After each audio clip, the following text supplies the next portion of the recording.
Bonjour et bienvenue à la rencontre du lundi.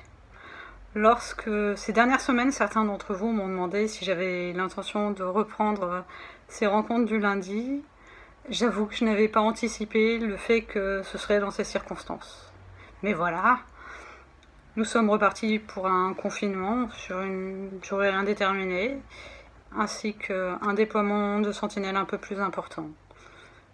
Deux excellentes raisons selon moi de recommencer à vous proposer ces rencontres. Aujourd'hui, lundi 2 novembre, c'est pour les catholiques le jour des défunts.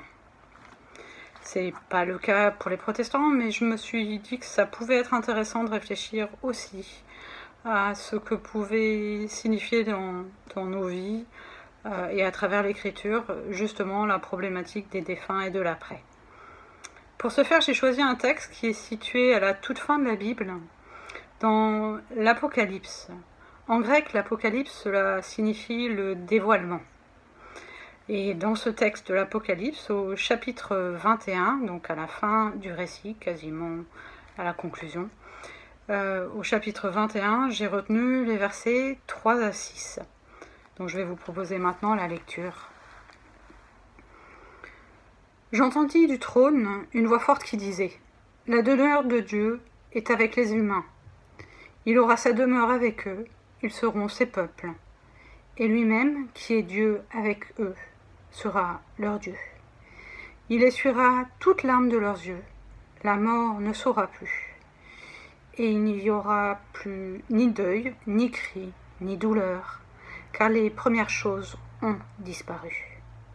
Celui qui était assis sur le trône dit « De tout, je fais du nouveau. » Et il dit « Écris, car ces paroles sont certaines et vraies. » Il me dit « C'est fait. C'est moi qui suis l'alpha et l'oméga, le commencement et la fin. À celui qui a soif, je donnerai de la source de l'eau de la vie, gratuitement. » À Jean, qui a reçu cette révélation, il est dit effectivement que le Seigneur essuiera toute larme de leurs yeux, la mort ne sera plus, et il n'y aura plus ni deuil, ni cri, ni douleur. Mais plus encore, ce texte dit bien que cela advient maintenant. En effet, avec ce présent prophétique, les choses premières ont disparu et la souffrance avec elle. Car oui, le Seigneur est celui qui nous porte et nous console, même dans l'adversité et le deuil. Avançons en confiance, avec pour support et consolation ces paroles qui sont certaines et vraies. Le Seigneur, c'est lui qui est l'alpha et l'oméga, le commencement et la fin, et avec lui, il est fait toutes choses nouvelles. Gardons l'assurance de cela en termes de consolation. Je vous propose de méditer ces mots dans une prière. Prions ensemble. Seigneur, toi dont la demeure est avec nous, et nous qui sommes à tes côtés, porte-nous dans l'adversité, dans les moments parfois difficiles, dans les deuils, dans les doutes, car c'est auprès de toi que se trouve notre consolation et l'assurance de notre salut.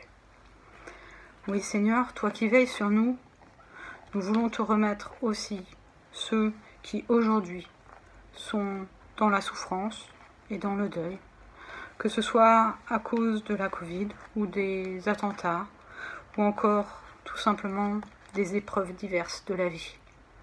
Seigneur, fortifie-nous pour leur donner l'assurance de ta présence et de ton salut, et console ceux qui ont besoin d'être consolés.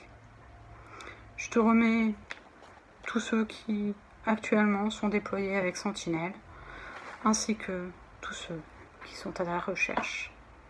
Garde-nous dans l'assurance de ton pardon et de ton amour. Et ensemble, nous te disons, notre Père, qui es aux cieux, que ton nom soit sanctifié, que ton règne vienne, que ta volonté soit faite sur la terre comme au ciel. Donne-nous aujourd'hui notre pain de ce jour. Pardonne-nous nos offenses, comme nous les pardonnons aussi à ceux qui nous ont offensés. Et ne nous laisse pas entrer en tentation, mais délivre-nous du mal, car c'est à toi qu'appartiennent le règne, la puissance et la gloire pour les siècles des siècles. Amen. Soyez bénis. Le Seigneur vous porte et vous garde. Il fait toutes choses nouvelles. Il est l'alpha et l'oméga. Très belle semaine à chacun. À bientôt.